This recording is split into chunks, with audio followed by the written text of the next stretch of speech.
opened fire in Turkey's largest city, Istanbul, a city of 14 million.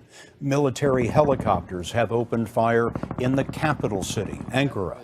Late today, the military launched an attempt to overthrow the elected civilian government of Turkey, an important U.S. ally and member of NATO. The U.S. has major Air Force operations in Turkey with about 1,500 airmen there.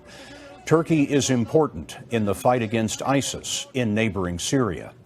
Tonight, the Turkish president has called for citizens to fill the streets to beat back the coup. Troops have taken over the airport, television station, and bridges in Istanbul. And that is where we find Holly Williams tonight. Well, Scott, this coup or attempted coup, because we still don't know what it is, unfolded very quickly here tonight in Turkey. Here in Istanbul, which is Turkey's biggest city, there are troops and tanks on the street. They blocked off the city's two main bridges and they took control of Turkish state television, although it now appears that broadcaster is back in the hands, back under the control of pro-government forces. Here in Istanbul and also in the Turkish capital, Ankara, we've repeatedly had military jets flying very low overhead. And here in Istanbul, we've repeatedly had gunfire ringing out across the city.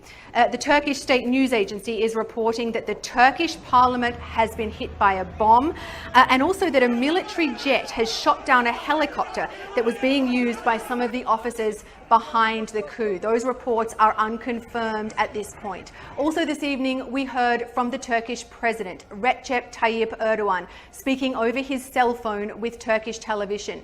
He condemned the coup and called on his supporters to take to the streets, which is what they've done, and we've already seen some violent clashes. And we're getting reports now from a witness that tanks have opened fire around the parliament building in the city of Ankara. Holly, what sparked this? Why now?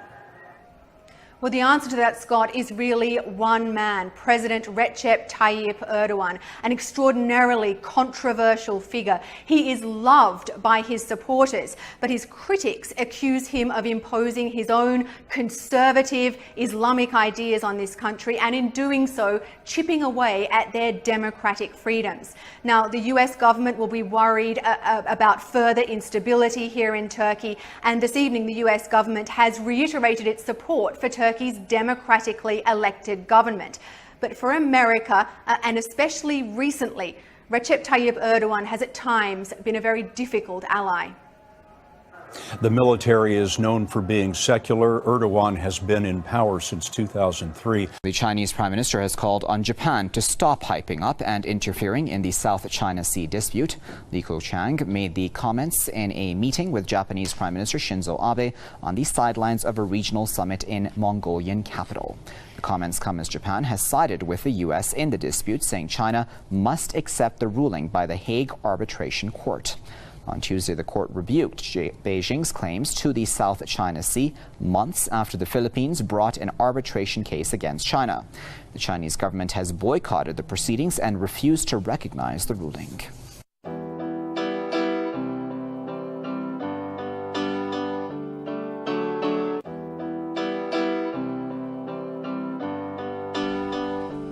Officials and experts in Moscow say they are disappointed but not surprised by the outcome of a rare NATO-Russia Council meeting held in Brussels on Wednesday. The meeting came just days after NATO announced that it would send 4 new battalions to Poland and the Baltics. This was the second such meeting since the start of the Ukraine crisis in 2014. Experts say that the Brussels meeting was little more than a publicity stunt, despite the need for constructive dialogue to help diffuse tensions in the region. NATO wanted the meeting, and they wanted this meeting more for PR rather than for any concrete purpose other than that. NATO wanted to show that it cares about Russia's opinion or takes it into account, which it really does not, as we can see from the decisions made at the NATO summit in Warsaw. Relations between Russia and NATO have steadily worsened since the Russo-Georgian War in 2008, but experts warn that tensions have now surpassed even Cold War levels. In Warsaw, NATO discussed quite openly confrontation with Russia. This is a big problem. Of course, NATO claims it's defending former Soviet bloc nations from so-called Russia aggression. But the historical record is clear. NATO has been trying to provoke Russia into armed conflict for quite some time, most recently in Georgia and Ukraine. For its part, the Kremlin says that it will adapt its security measures appropriately in order to counter NATO's new Baltic buildup.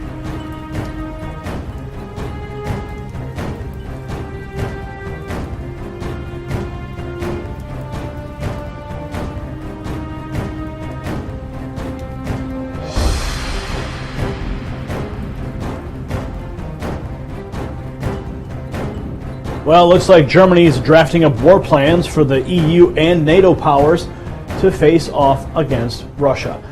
Simon Osborne for the Express UK reports that proposals to improve the country's security defenses and boost its political clout marks a significant shift in foreign policy, which has deliberately steered clear of controversial global and military affairs since the Second World War. Yes, they state that the German Defense Ministry will release a white paper stating it is ready to assume responsibility and help meet current and future security and humanitarian challenges. It will back a long-term goal of a common European security and defense union, and also outlines Germany's hopes to actively help shape the world order. Germany, Belgium and Britain say they will beef up security following the deadly truck attack in the French city of Nice. German police are stepping up security checks on the French border in the wake of the fatal incident. Belgian Prime Minister Charles Michel has called for an emergency security meeting to be held to make sure adequate security measures are in place for the country's national holiday next week. Also, the Mayor of London says he is reassessing security levels in the British capital following the truck attack in Nice. From Times Square to Grand Central to the Battery Tunnel, a show of force from the NYPD taking no chances when it comes to keeping New York safe after last night's terror attack in France. I was looking around at all these innocent people and I thought, wow, this could happen here. Mayor de Blasio and Governor Cuomo are both taking steps to make sure that does not happen by increasing security, especially in high traffic locations. We absolutely are on alert. We're on alert every day in New York City. While there are no specific credible threats here right now, CBS News senior security contributor Michael Morell is not optimistic about the future. I think it's just a matter of time before we see attacks of this size here in the United States. I have no doubt about that. Correspondent Jeff Pegues says that France is on the minds of those protecting next week's Republican convention. Barricades and Jersey walls line the streets. Machines are in place to detect a potential chemical attack, and police surveillance is ramped up. Still, stopping a Nice-style copycat attack is difficult. Ron Hosko is a former assistant director of the FBI. There's a real risk that someone who is inspired to action, whether criminal or terrorist, sees this as a success and they try to replicate it. 50,000 people will attend the convention and thousands of protesters are expected. 4,000 local police will be supplemented by thousands of federal officials. So what is this? The secure zone has been mapped out by the Secret Service to allow agents to quickly cover miles in seconds in case of a disturbance. It's not easy. Secret Service Director Joseph Clancy. Plan's never finished. You have to constantly be ready to adapt, be flexible to whatever may occur. Scott, it's about remaining vigilant. Officials say there is no specific or credible threat against the convention. New details on the effort to protect thousands of people attending San Diego Pride this weekend. The attacks on the large celebration in Nice, fresh on everyone's mind. Down here in Hillcrest, they're already preparing for Pride. Check this out. You see this big stage here? This is usually a parking lot, but you better believe that while they're preparing down here with all those attacks that have been going on, police also preparing. 1 month ago, Orlando, Florida, 49 people killed at a gay nightclub. Today, 80 people in Nice, France, run down at a national celebration by a suspected terrorist in a truck. The world's changing right before our eyes. Ray Shea is a former SWAT team commander and 25-year vet with San Diego Police. So, with San Diego Pride just days away, we asked, how can San Diegans feel safe? Because lone wolf attacks are very, very hard to stop. But there are different techniques that the police department has as far as sharing information very, very quickly. Shea says that intel passed through every level of law enforcement, from local, state, all the way up to the FBI. What's important is that they will use human information and gather intelligence. San Diego police say some new safety measures you can't miss. You are going to see a significant police presence, an increased police presence.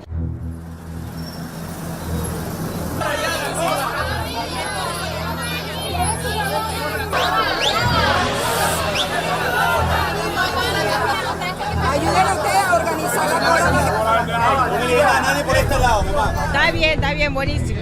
Chévere. Bueno, porque por lo menos los juegos están baratos. Ahorita están a 1,000, mañana están a 3,000.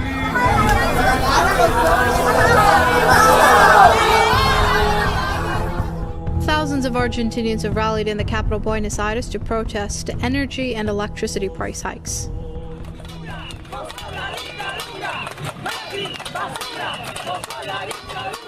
Things get more and more expensive, and now with the situation with gas, water, light, it's not possible. It's no longer possible. I want this government to go. The demonstrators blame President Mauricio Macri for the hikes in utility costs. They called on authorities to reverse the recently implemented price increases.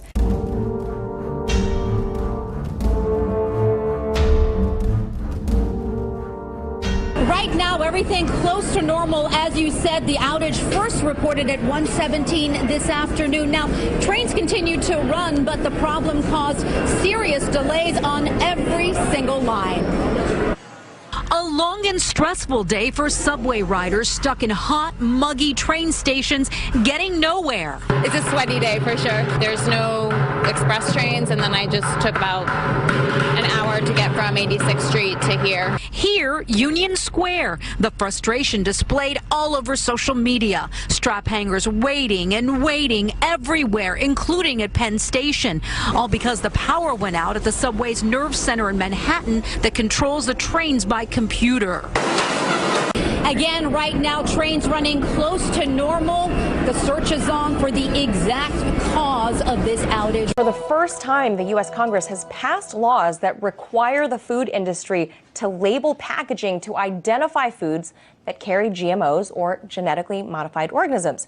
While this might be considered a win for consumer protection, many labeling advocates criticize this new law, arguing that most consumers won't be able to read electronic labels. To better explain why this new labeling law may not be what it appears, we're being joined now by Alexis Baden-Mayer, Political Director at Organic Consumers Association. Alexis, good to see you again. So I hear you were arrested. You were arrested at the Senate building the other day protesting this very law. What was it that was so bad about it that you had to risk getting arrested for it? Democracy has broken down. 9 out of 10 people want to be able to see on the food label whether their food has been genetically engineered. Vermont gave us that. Now we're seeing that in the marketplace, foods that are labeled produced with genetic engineering, and Congress turns around and takes it away. House investigation panel says it's uncovered the ugly truth about baby body part trafficking in the abortion industry. The panel started their investigation after allegations surfaced of the illegal sale of aborted fetal tissue among abortion providers. The panel spoke at a hearing Thursday and presented evidence that many abortion clinics may be selling baby body parts. One panel representative said at the hearing, this organization claims to be for women's health, but we're proving the sad reality that they're not for women's health. They're for profit, and I believe the women of America deserve to know this. The panel will end their investigation by the end of this year. Fort Des Moines Church of Christ is suing the Iowa Civil Rights Commission because it feels its rights are being threatened. We believe that every church should be free to both teach its religious beliefs and to use its house of worship in a way that's consistent with those religious beliefs. The church is being represented by the national organization Alliance for Defending Freedom. In the suit, it claims the Iowa Civil Rights Commission is forcing churches to censor its teachings on biblical sexuality and force churches to open its restrooms and showers to members of the opposite sex. Lawyers for the church claim anything the church does should fall under a bona fide religious purpose, making it exempt. But according, again, to this unelected commission in the state of Iowa, if a church holds a worship service open to the public, according to the commission, that's not a bona fide religious purpose. Again, it's just an unconstitutional, unprecedented intrusion of the state into the church. But not everyone agrees. So we were really surprised that this church is suing the Iowa Civil Rights Commission just for doing its job. We've had these protections since 2007. And yeah, we're a little concerned. Here in Iowa, we try to be reasonable, and this doesn't feel reasonable at all. One Iowa, the state's leading LGBT organization, says the law is the law. When the church is involved in a bona fide religious activity, they can do what they need to do. They can believe whatever they want, but when they offer any kind of public accommodation, they can't break the law. Transgender woman was arrested for allegedly taking photos of a woman inside the changing room at a Target store in Ammon, Idaho, next to Idaho Falls. 43-year-old Sean Patrick Smith, who is also known as Shauna Patricia Smith, is facing a felony voyeurism charge. On Monday, a woman told police someone was taking pictures of her while inside a changing room. Interviews with witnesses and security footage led detectives to Smith. Detectives are still investigating to see if any more victims exist in relation to this incident.